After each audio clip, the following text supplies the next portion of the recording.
Waiting for everybody to join. Hi.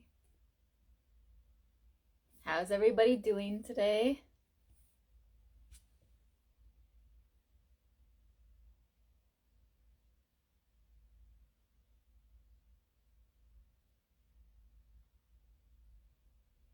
So I hope everybody's having a wonderful day.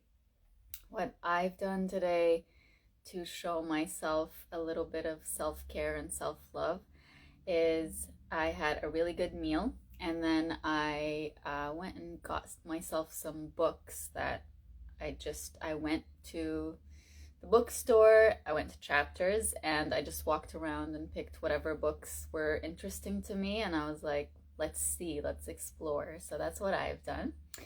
Today we are going to have a live with Humble the Poet. I'm not sure if you guys are aware of him and his work. It's absolutely incredible. You have to dive into it. If you like my work, you'll definitely love his work as well.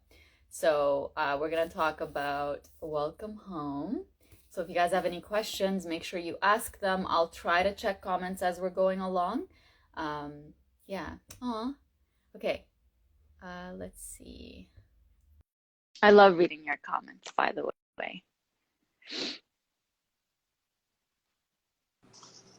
Hello. Hey, How are you? fantastic. How you doing?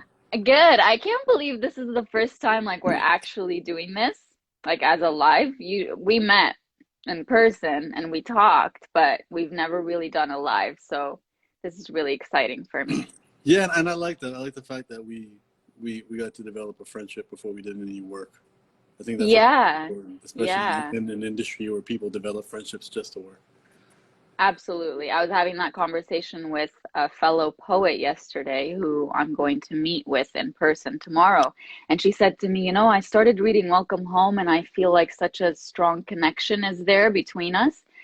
And I responded to her and I said, thank you for saying that because I like writing is genuinely my healing. So when someone reads my work and says I feel that connection, I'm like, that definitely means you're gonna feel that connection with me in person. Like it's not just, oh, I'm writing something to sell it. This is, you know what I mean? Yeah, so I'm happy that we made that connection. Yeah. That's fantastic. So Congratulations on the release. thank you. Thank you. I hope you got a chance to just look through it. I know you may not have been able to read the whole book, but even just having a conversation about building a home within and, taking that journey back to oneself, I thought you're one of the people who I would love to have a conversation about that with. Yeah, I mean, definitely, I got a chance to capture the spirit of the book, and I do love the fact that what you're sharing with the community is the fact that everything exists on the inside. It just takes a little bit of Yes. work, to focus on your home, create beauty, from self-love, forgiveness, compassion. Um, when we're in a part of the world, even if it doesn't line up with our original heritage, we're in part of the world where everyone is taught that all the answers are outside of us. Go Yes. go buy some shit. Go take a class. Go do this. Go make sure everybody on Instagram sees that you're doing something. If you're gonna meditate, take a Yes. picture of yourself meditating. If you do yoga, take a picture of yourself doing yoga. Everything becomes Monetize everything. monetized. It's Yeah. content. It's for the audience. It's for everybody else. And but at the same time, none of that's gonna make us feel any different on the inside. And I really love the fact that this kind of idea of welcome home, like it's always been there. Now it's just a Hmm. matter of it's literally just taking our focus from focusing this way and just focusing inwards. And I think that's a Yes. really not only is it an important message, but I think it's an eternal message. And I hope people read this for decades and decades to come. Thank you. That's the hope too. When I wrote it, I was like, I want this to be a universal guide to finding the answers. And there's no such thing in Welcome Home that says, this is the only way for you to heal. It literally says, find out. Like the answers are within. Find out what you need. And so right before you joined, I was saying, I went to the bookstore and I bought myself some books. And as I was picking out these books, I thought to myself, are you doing this to distract yourself, or are you doing this because you are genuinely interested in reading new books? Or like, I asked myself that question, is this what you need right now? Because I also find that when I'm, it was mostly in the past, not so much now. When I'm going through a difficult time, I'll usually try to distract myself either by buying something, and I justify it by saying, well, it's a book, I'm Yeah. learning something.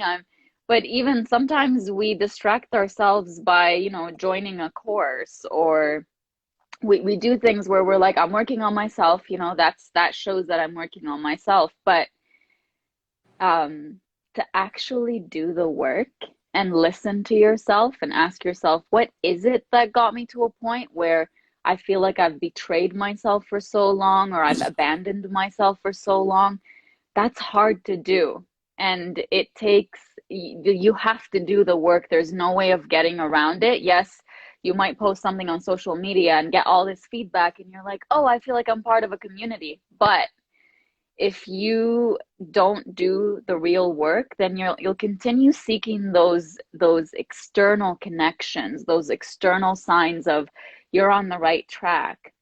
And at the end of the day, if you haven't, I don't want to use the word fixed, but if you haven't tended to yourself, you're going to keep going through that cycle, and you're going to seek those opportunities to get that external validation, as you mentioned earlier. So, and I know that you understand this because I've read your books, and the messages that you put out there, when I read them, I'm like, yes, this is exactly what I believe. Like, I feel like there is that level of, um, there's like a mutual understanding of what it means to Mhm. heal, to express yourself, to be yourself, and I also feel like you and I both share the struggle of, coming from backgrounds and identities and cultures where talking about these topics is taboo. And it's hard for you to be yourself without receiving that criticism, or someone saying, oh, you're trying too hard, or you're trying to show that we are actually what we're not. And I faced that, and I know you faced that. And so a big part of writing Welcome Home for me was also to tell myself, and anyone reading it, that this is not an attempt to show that my whole culture or my whole religion or all of the identities that make me who I am, that this is how, it is. It's more like, this is my story.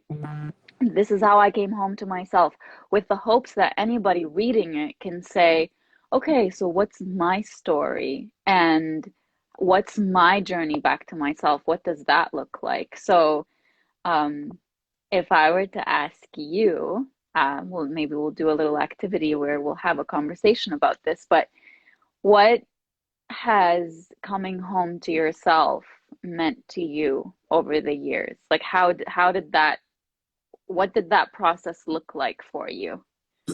Um, I think it had a lot to do in a similar vein with the story you just told about writing the book. Sorry, not writing the book, buying the books, and asking Mm-hmm. yourself that simple question: why am I Mm-hmm. doing it? It's this process of observing yourself, you know, Mm-hmm. and realizing, you can, anything you want to observe, like, it requires focus. So when you want to observe yourself, it requires you to really, you know, uh, reduce the outside noises. And the outside noises include the people around you. It includes um, other people's voices that have made it into your Mm-hmm. head. It includes expectations that you believe you have that either came from family, culture, religion, society. Most times it's external, and we Yeah. internalize it, right? And, Yeah. and none of that allows us to really get to know who we are and develop that relationship. And I think for me, Mm-hmm. a lot of it has been that, um, letting go and reducing everything around me. So it is just me and myself, me and my Mm-hmm. thoughts. There isn't a phone within arm's reach. There isn't a distraction. There isn't a Mm-hmm. type of medication. There isn't an ability to avoid, because oftentimes when we start to observe ourselves, it gets unpleasant very quickly. Yes. It gets uncomfortable. It gets Yep. unfamiliar. And I think for me, when I had those moments, the first thing I want to do is, again, distract, medicate. Let me Mm-hmm. put on something funny on Netflix. Let me go grab my phone and scroll through for a couple of hours. Let me go call a friend. Let me go do anything. Let me put on music and go for a walk. Just all these things Yes. that I thought were therapeutic, but I started to really quickly realize were actually serving as roadblocks to kind of these Yes. pathways of self-actualization and self-love. So this process of further observing myself, and then the next step was to observe without judgment, which is so Yes. difficult. It's so difficult, Yes. you know. It's observing to Mm-hmm. understand and not observing to judge. So not saying Yes. this is right, this is what it is. Whatever coping Yes. mechanisms I'm employing to deal with a past trauma, whether it's healthy or not, is not the point. The point is to observe it Yes. and to view it with compassion and be like, look, man, you're just a person trying to get through the day like everybody else, and beating Mm-hmm. yourself up or comparing yourself with somebody you see online thinking that they found a better way, like that's not how it works. And that's really been a big one for me. And Mm-hmm. when I've been given space to hear myself, that's when the biggest life changes have happened. That's when I left my job to become an artist. That's when I've ended relationships that were comfortable. That's when I've walked away from things that I thought were for originally for my best. Yes. And also holding space that even what we refer to as our intuition, our gut, hold space that even that in itself is a learning device. So Yes. we can trust our gut and it can take us in a certain direction, and we might crash into a wall. That doesn't mean Mm-hmm. develop trust issues with yourself. That means, look, it's a learning experience for all of us. And this life is almost an experiment. We try things, we see Yes. what works, and if it doesn't. So that's kind of been my journey. And then recognizing that thoughts are so fragmented. Mm-hmm. And so when you have an idea in your head and you keep it in your head, it's not even a fully formed idea. So either Yes. speak it out loud or write it down. So whether that's a journal, whether it's poetry, whether it's walking around in Mm-hmm. circles in your room and just saying it Give out it a loud, voice. Yes. give it a voice. And instantly, Mm-hmm. I think some of the things lose power. It's kind of like bringing certain emotions out into the light and seeing which ones can, how long they'll actually last there. Because sometimes in our head, they hold much more power because they're protected. And then when we say Yes. them out loud, we were like, oh, wait a minute, that's not actually how I feel. Or Yeah. that's how I only felt for about 15 seconds or 15 minutes or 15 days. Yes. Or that That, doesn't define me. It's not true. yeah, Yes. it's an experience I'm having. It's not a label that I have to hold. Mm-hmm. That's been a really big one for me as I'm working, and I'm writing every day. And just as you said, like it's writing to work through things. It's you Yes. know the job of an artist is to figure things out that they don't understand, but in turn helping the rest of the world see something new. And it's very Yes. challenging to see that happen in real time. But when we look back in history, that's exactly what's been happening, from visual artists to literary artists to musical artists. It's they learn the rules and then they break the rules, and then that causes a little bit of discomfort for people. But then after a couple of years, that becomes the norm. Yes. And a lot of times we learn the rules just to be credible in a way, or to get people to buy into, like, I really know what I'm talking about. And then there's a certain point where you can start breaking the rules without worrying that, it would show that you don't know the basics, right? Mm-hmm. Just like with art, like there are certain skills you need to master, and then you can play around with things. One of the things that you said, that as soon as you were saying it, I was like, yes, was the letting go of the judgment towards ourselves after just accepting the feeling, the emotion, the thought, whatever it is that we're going through, after seeing it as it is, not as we wish it were, Mm-hmm. not judging ourselves. And in the surrender chapter, I actually wrote, like, over time, I've noticed some common themes And this is referring to messages that people were sending me about what they were going through, what they were experiencing. And I noticed three things. There's an ache inside of every person to make the pain go away. There's a resistance to feeling the pain. Even worse, there's an element of self-judgment for not being able to make the pain go away or go away any sooner. So when you were talking about that self-judgment, that's the first thing that came to mind. Oh, I think we lost. Let me see. There.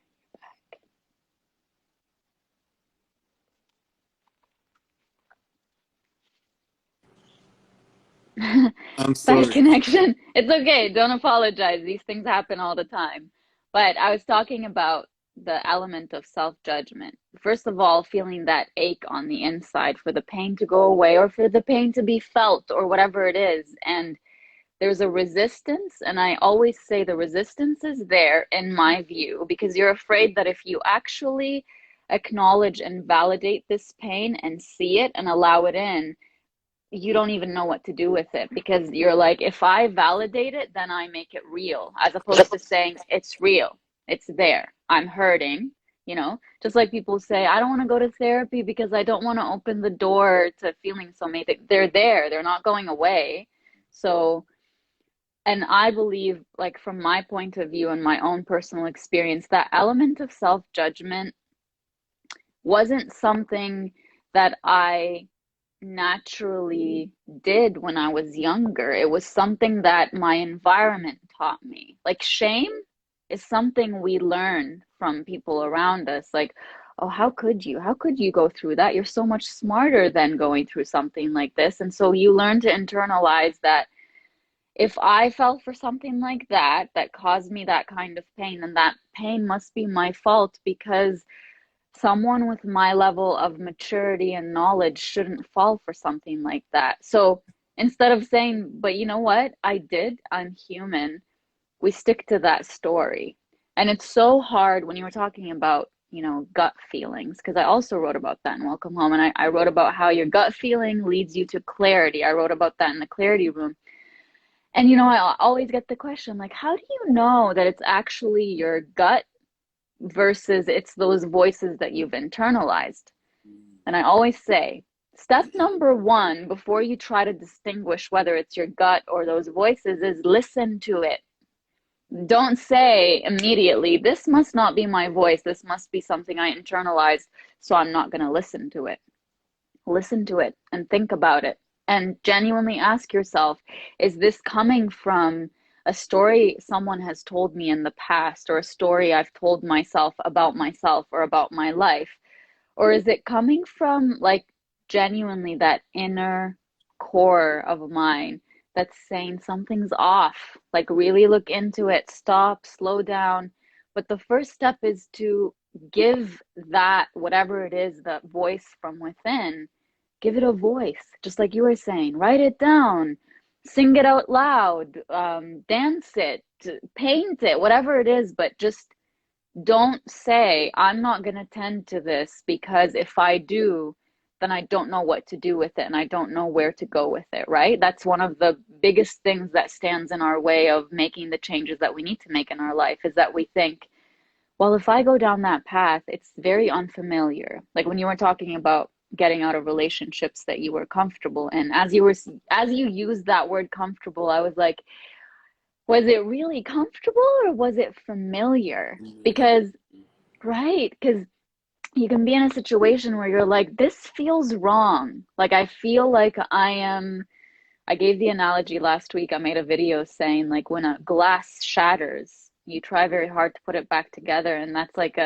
made me think of all the relationships in my life where I tried so hard to put things back together, hurting myself in the process. And I'm like, if something is that fragile, why would I want it to go back to the way it was before?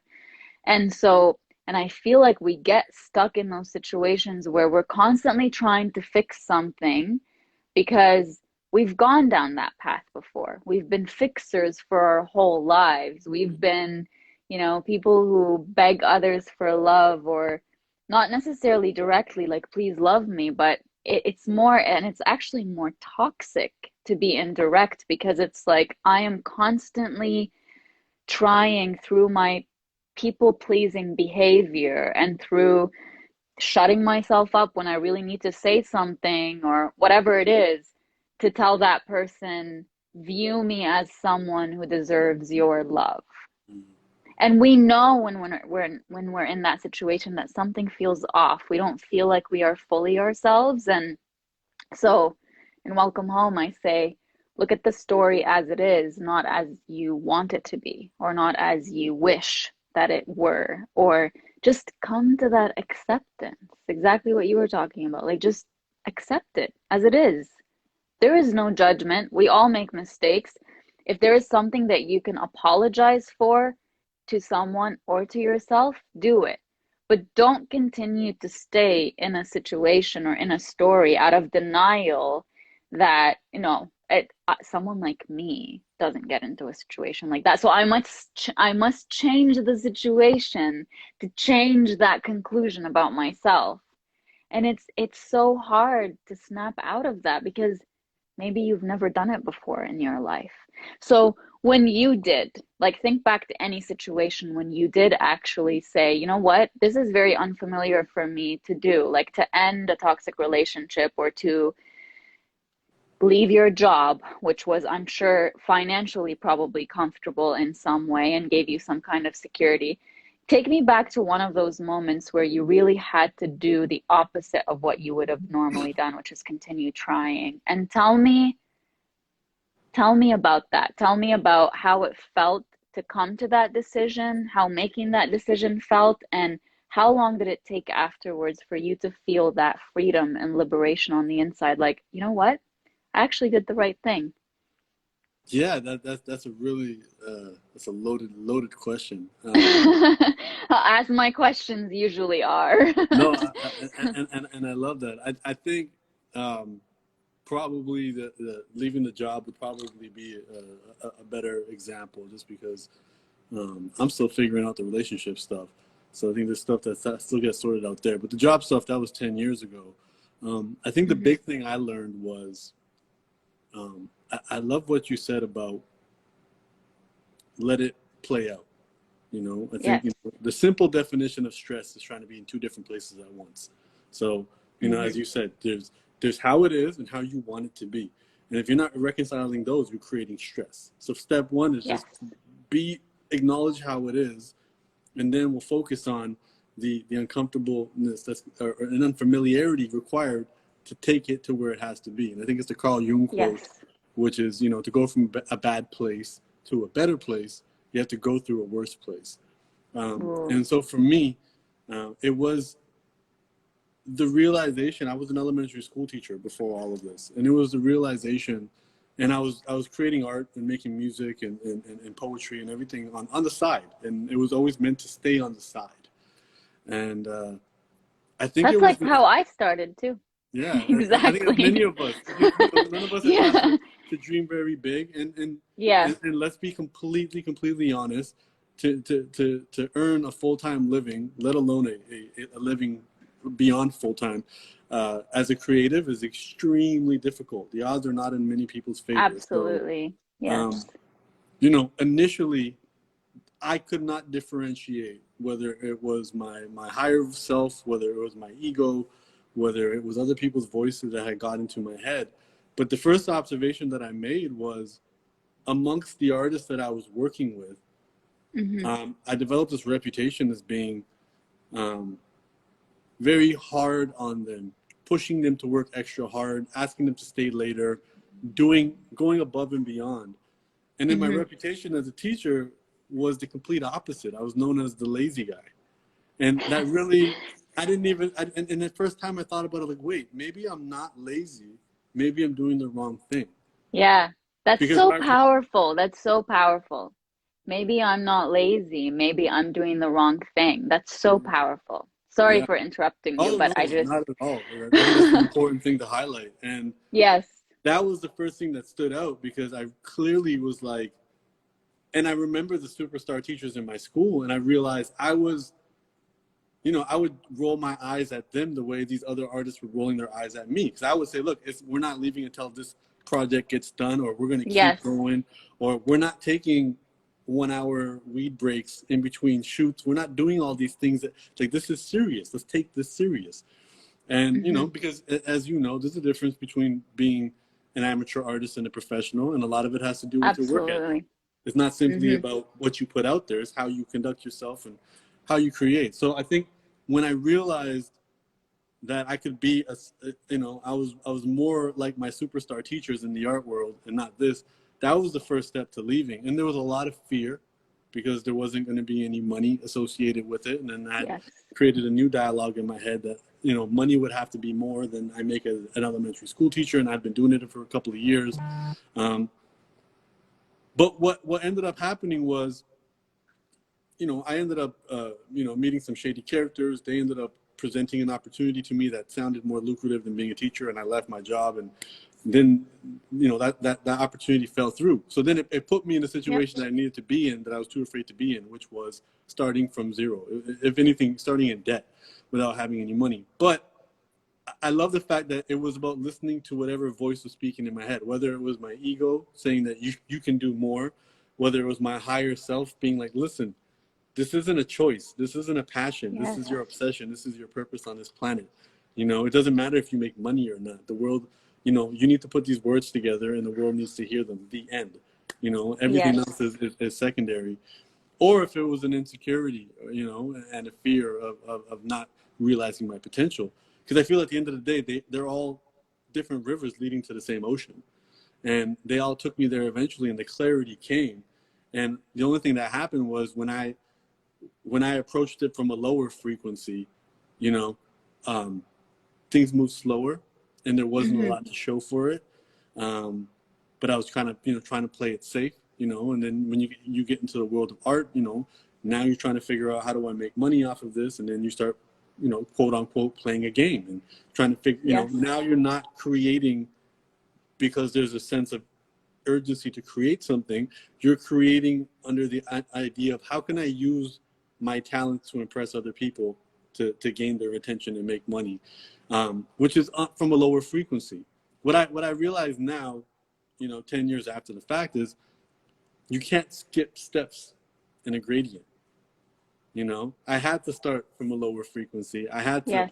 play the game. I had to focus on the networking. I had to focus on all these things that I thought mattered. And throughout the journey, it was, you know, other individuals, other creatives, other artists, other life experiences that slowly helped me peel away these insecurities, these lower level thoughts, to reveal what was always there, which was, your purpose here is to bring these ideas to life. You know, art is an essential service. I think everybody can recognize that now, especially during the pandemic, because everyone turned to art to maintain their sanity when they were all in In isolation. some way. Yes, Yeah, in some way. absolutely. And Yeah. many of us, including, you know, children of immigrants and immigrants, you know, we were taught that to be an artist is to be a privilege. It's some sort of privilege, but no, it's an obligation. The world needs art. The world needs beauty. The world needs people to spend 23 hours a day living and 1 hour a day conceiving from that living. Even if it sounds luxurious, it's not. You know, me and you both Yes, can attest to this. It's an extremely painful absolutely. process, and Yeah. I realize, and that's why I love what you said. What you said, just let it speak. Doesn't worry where the voice is coming from. Let the voice be heard, um, Yes.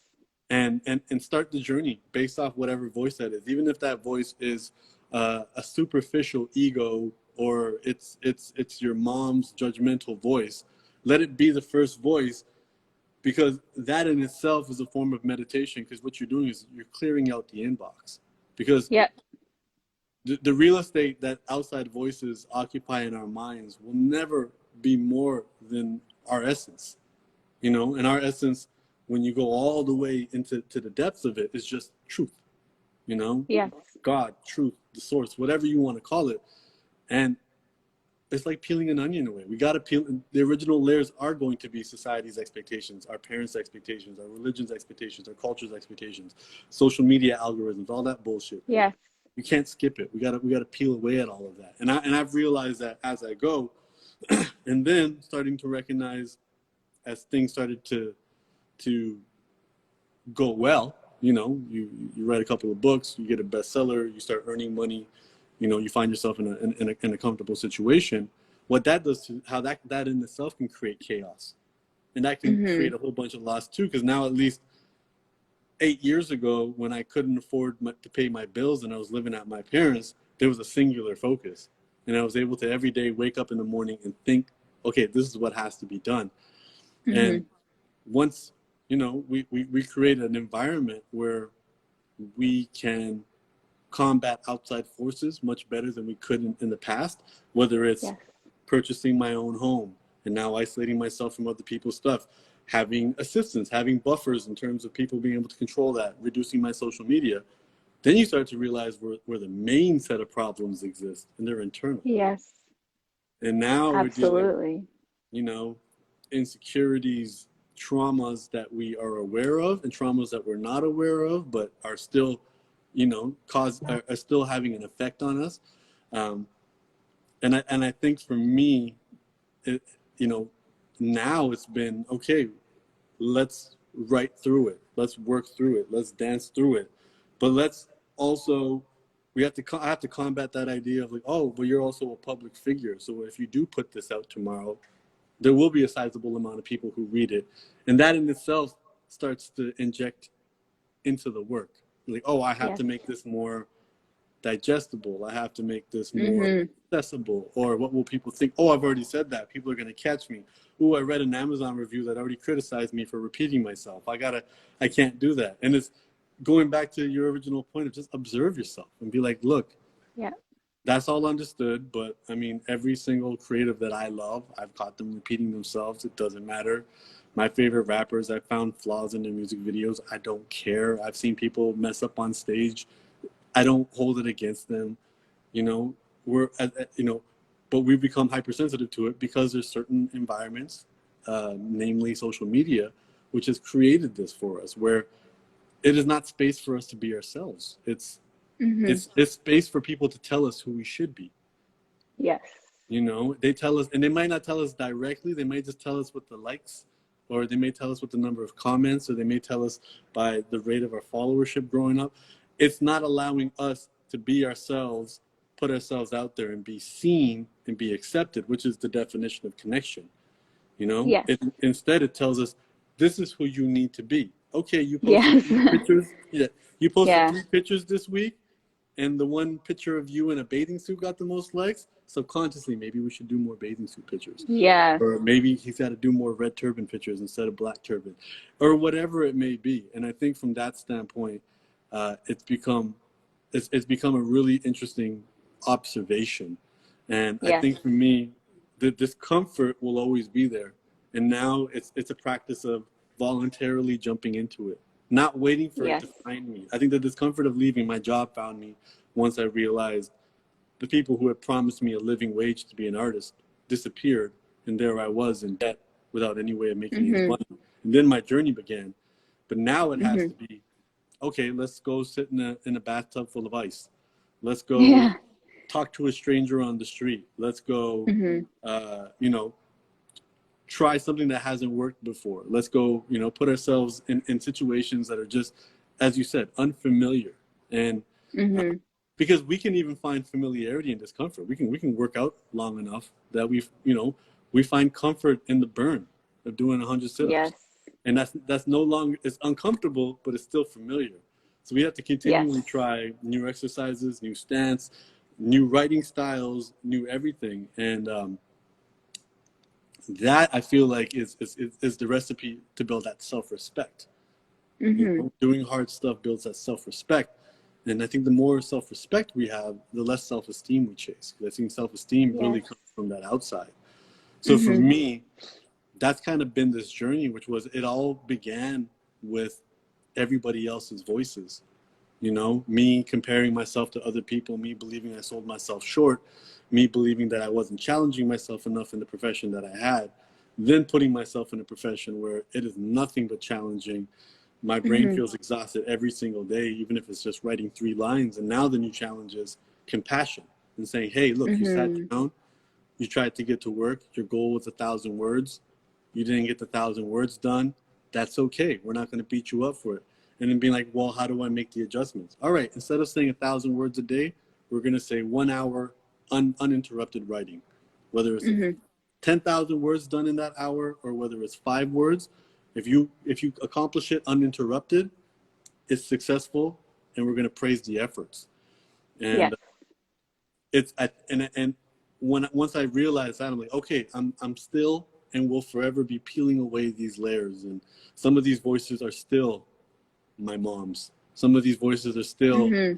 those racist little kids that picked on me in elementary school, and they're the ones dictating why I take modeling gigs. It's not like I have Yes. interest in that industry. It's just I need to prove to myself that I am visually beautiful because I was made to feel ugly through so much racism, and that That's level powerful. of observance, just being like, look, Mm-hmm. observe yourself without judgment. Sometimes you're Yes. gonna have to be compassionate. Sometimes you're gonna have to kick yourself in the ass and tell yourself to get up and call yourself out on your bullshit. So that's Yes. my long-winded way of giving you the answer to the question. No, that was beautiful. And as you were saying, everything that you were saying, I was like, that's literally why I wrote Welcome Home.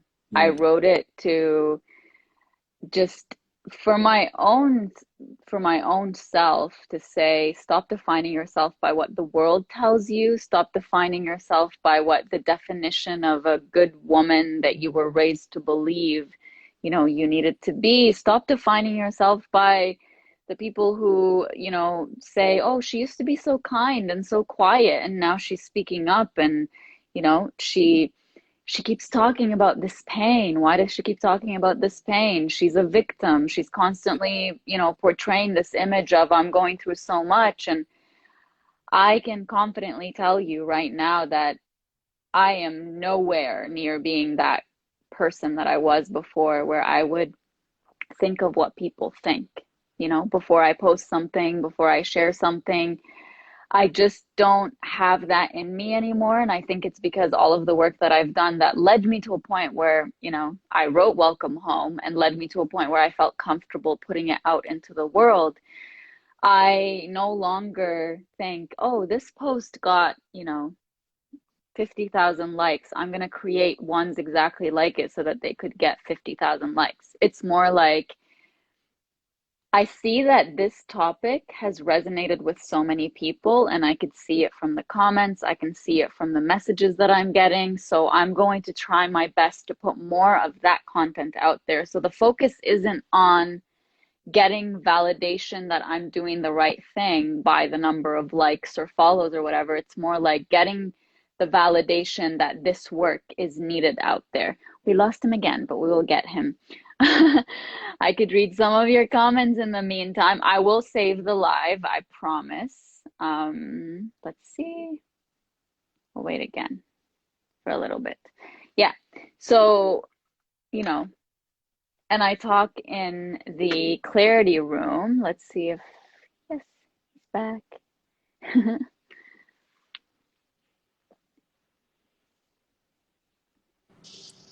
All right, you're back. My Wi-Fi actually died. It actually died. Oh I've connected this to I have a separate phone for social media, so I've no. connected it Okay. to my main phone now. So I'm hoping Okay. this We're will happen. back. But Yeah, I was saying that I look at the work that I do, and if something gets an obscene amount of likes, it's not like I'm gonna do more of this to get more of these likes. It's more like this helped this many people. And your audience and mine are very engaged in the comments. Like, they will tell you, this is how this changed my life. This is how it helped me. And when I see that, I'm always like, I want to put more of this work out there to help people comprehend their feelings, put words to their emotions. And I'm enjoying this conversation in particular so much because I always find it hard to explain to someone who is not into this kind of art that, yes, we do this because we understand how difficult it is to understand emotions and thoughts and make sense of them. And we genuinely, yes, there is a business side to it. Of course, I'm going to have to make a living somehow, but that's not all that drives it. What drives it for me is genuinely wanting to help those who have experienced the exact same kind of exclusion or pain, or feeling like they were defining themselves by all these external factors, help them through this too. Yes, there is a genuine element to it that is bigger than that part that unfortunately I do have to take into account if I want to continue doing this for the rest of my life.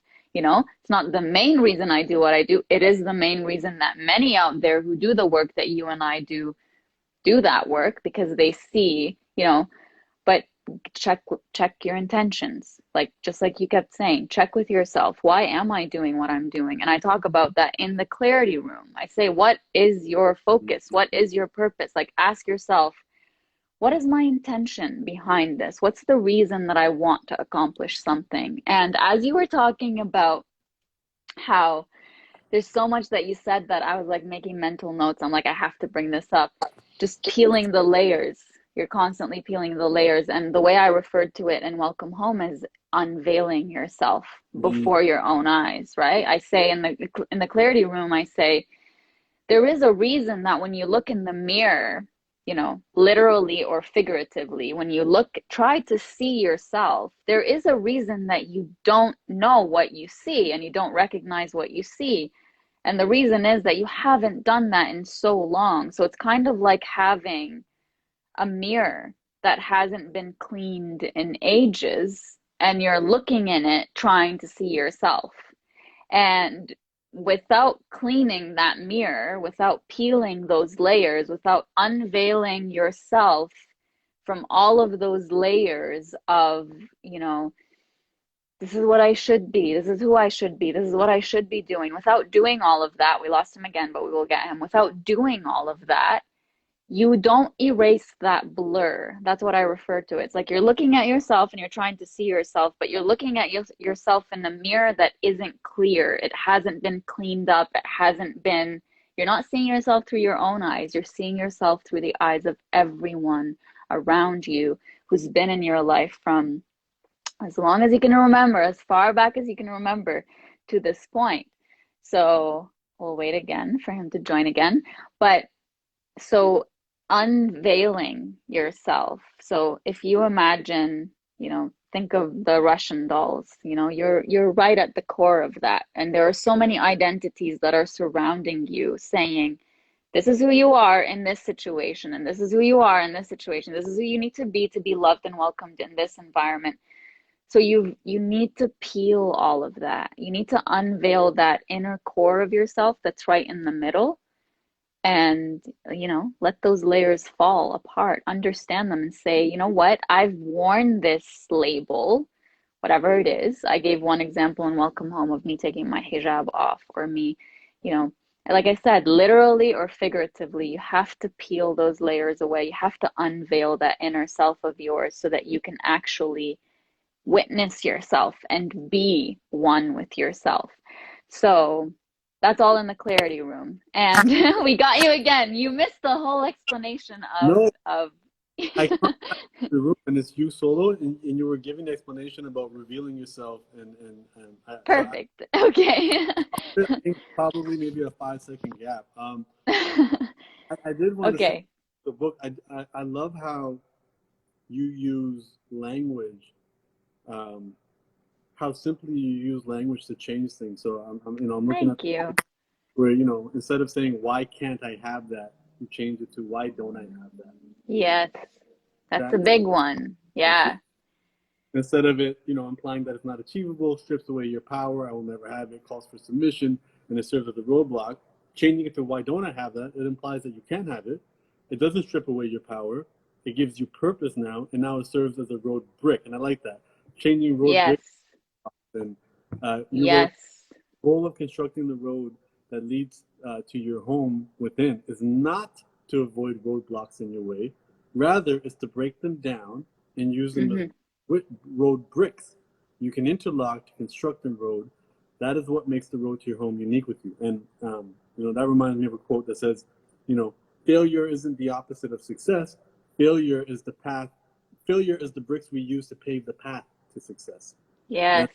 I love that, where we're not looking for the path of least resistance. We can take all the resistance that we encounter, and that's what builds it. Everything about any TV show, any movie we watch, we don't want to watch our main character go from A to B without any issue. That would be a very boring movie. It's the same thing with the story of Right? Yes. see the ups and the downs. And I love the little image you have, literally, of the person looking at the wall and then turning Yeah. to go. It's a very, it's simple, but the process of coming to that simplicity is This. yeah, nothing remotely close. Yeah, that's Yes. yeah, I love that. Um, Yeah, to see that. Thank you. so I That love. was, Sorry, go sorry, ahead. go ahead. Gonna say, I think, it becomes a very interesting because I feel like us as people who, wordsmiths and us who put words together, it's not often that we realize that this isn't everybody. Not everybody has a specific gift. Some people, can put food together very well. Some people can fix the toilet. Some people can build a home. Everybody Yes. serves a purpose, and the beauty of the diverse set of skill sets is it makes a beautiful world for everybody. Um, and Hmm. I love the fact that, you know, these simple shifts in words, can help somebody who's been struggling for so long, being unable to put their emotions into words because so much conflict comes from an inability to communicate and to take your power and to empower others by using it, even by a simple shift of why don't into why can't, it Hmm. becomes massive. And I just want to honor you for that. Oh, thank you. That's so sweet. I was gonna say that was one of, obviously that was the chapter that we pitched to multiple publishers, and it moved everyone. It Mm, was that story of realizing that every single painful ending in my life, the reason that it was so painful wasn't that a person ended a relationship, or wasn't that a job didn't work out, or it was because of the conclusion I went to, which was I don't deserve that, which is love, belonging, being part of something, someone fighting for me. And to say, why can't I have that? And to go back to the first moment that I started forming that question in my mind, why can't I have that as a little child? You know, I'm pointing just, why can't I have that? Something that I really want is to feel like I'm part of something, to feel loved for who I am. And the fact that I was in my late 20s, still going back to that exact same question, why can't I have that? I was like that little girl as an adult asking that question. And it was like all of a sudden there was that shift of, I genuinely believe I will never have that. Why do I believe that? Why do I believe that I can't have something that every single human being on this planet deserves? And it was like, I'm the only one who can change that question. I can have that. Why don't I? What do I need to do to get there? And so that's why the roadblocks that are standing in your way, which is, to me, the biggest thing was my why can't I have that story. And that's why one of the activities in the book is, what is your why can't I have that story? And try to break it down into all of the reasons, the beliefs. Is it true? Is it, helpful for me to believe this about myself? Am I losing my own voice, my own agency, and actually helping myself getting to that ending every single time? And break it down and let that be that road to your home. Like that to me was the biggest selling point of, you know, telling whoever's going to read this book, this is your story. This is not just me telling you how I did it or why I did it, or to be inspired and say, oh, I look up to her. This is me telling you, this is how you can do it. So do it on your own. And your story is different. I want you to own your story. That's why, before people would leave me comments like, you changed my life, or you saved me, or whatever, and I would say, oh, that's so sweet, thank you for sharing that. And now I've been a lot more careful in saying, thank you for saying that, but you're the one who saved yourself. You're the one who made that decision. Like, as long as you think that that comes from someone external to you, you're still giving up power, saying you know, what would you do if I wasn't here anymore? You know, I might get into a car crash tomorrow and I might not be here. Then who, you know, if Nejwa is not there to say she saved my life or she continues to save my life, now who's the hero in your life, you know? You are the hero in your life. You have to, like we said at the very beginning, you have to do the work. And if you don't do the work, all of that shallow, there's actually one, and I don't think I've spoken about this on any live, but there's one concept in Welcome Home where I talk about shallow self-acceptance versus deep self-acceptance. And I talk about self-acceptance as part of that strong foundation to your home. And I say, shallow self-acceptance is when you get to a point where you've embodied that image of what your environment made you believe you need to be good enough or successful or whatever it is. And you're like, yeah, like I'm there, you know, I'm good, you know, that's shallow because, right? You're not, you're not accepting your true self. You think, since I reached this point, which everyone around me tells me is great, then that must mean that I accept myself, but you still feel like something's missing. And that's when you start finding all these distractions and say, you know, look at all the accomplishments that you've made and say, I shouldn't be feeling this way because I've done all of this. Deep self-acceptance is when you actually look at yourself, you know, free of those layers that you need to peel away and say, I accept this self without any of those accomplishments, without any of those labels, without that path or those pathways that everyone told me I needed to walk down.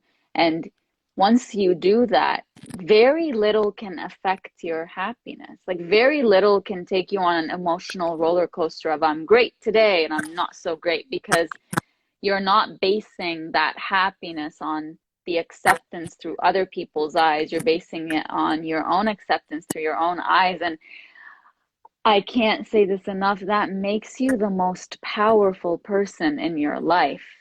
That's it. You should be the most powerful person in your life. No one should be, you know, when you think of them, you're like, I want to be like that. I want to be like her, like him, or like them. You should be the person that you aspire to grow and to be there for that person and to not betray that person and to, you know, not follow that person's dreams. I've moved away from saying following your dream. I say, you know, living your dream.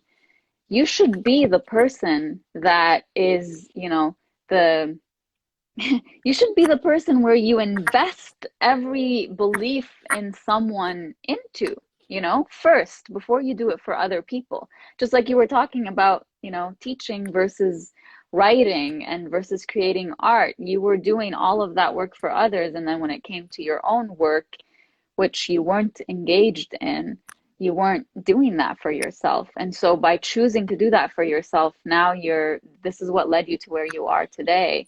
And one thing I love about what you mentioned is that you had to go through all of those phases. Like you had to be that person who's like, why am I not making more? Why am I not selling more?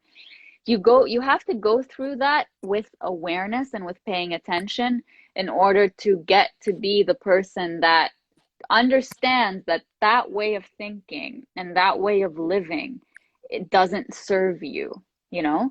But if you don't go through it, it's kind of like skipping, you know, stages in your childhood where you didn't go outside and play. It's going to show up somewhere in your life where you're going to want to be playful and carefree and not worry about what the world thinks.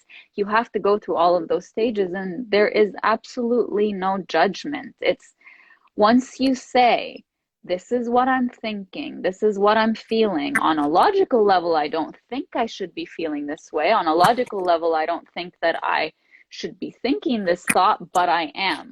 Like once you say that, you remove that element of invalidating what you're going through. And once you catch yourself thinking those thoughts and feeling those feelings enough and talk yourself out of them, then you get to a point, it becomes like a song that you're singing where you don't really have to repeat the words or think to be able to say the words. Now the song says itself, is like, that doesn't serve you anymore. We don't think that way anymore. We don't feel that way anymore. We're much more elevated now. So Yeah, and I lost track of time, but we have been doing this for about an hour, and it's been such a beautiful conversation with you. I would love to have you on my podcast. The theme for this season is authenticity, and I think you're perfect for it. So, um, and then we can have another hour-long conversation. We'll definitely make it happen. Yes. And I want everybody who's listening, I'm seeing so many hearts and so many comments. I want everybody to go and check out your work because you're one of the first people who I found in this field where I'm like, you come into this with the same level of genuineness and authenticity, and I really look up to you in that way, and I feel that connection with you. So, to anybody watching and listening, go check out Humble's page. And yeah, see, they're asking for another conversation. And I'll have this video up. And thank you everyone for joining. And Humble, is there anything that you want to end this conversation with? Any powerful message that you want to leave everyone with? Get welcome home. If you haven't got it, getting welcome home will be your ability to have this conversation. And then when, even just going through the pages, when you have something that's, that just makes you go, wow, you can highlight it, you can sit with it, you can reread it. And I'm sure you have it on Audible as well, so if they want to hear you. Are you reading it? Is it your voice? Yeah, and I actually tear up at certain points, and reading it was its own level of therapy, honestly. I didn't realize how much emotion I put into it until I read it, and I was like, oh my God, I actually wrote this. Like, I actually shared this. So when you listen to it in my voice, you will feel like I'm talking to you. Yes. So what I recommend people do is and this is what I do in general, just for myself.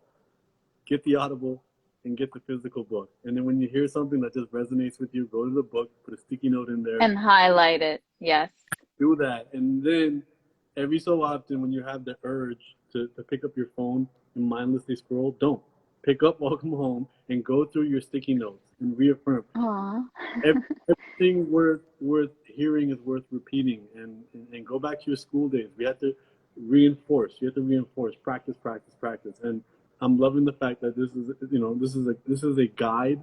Is both beautifully written, but it's super practical, and I think that's the important Thank part. you. The languaging is I can tell it's written by a poet, but you're not starting either with big words.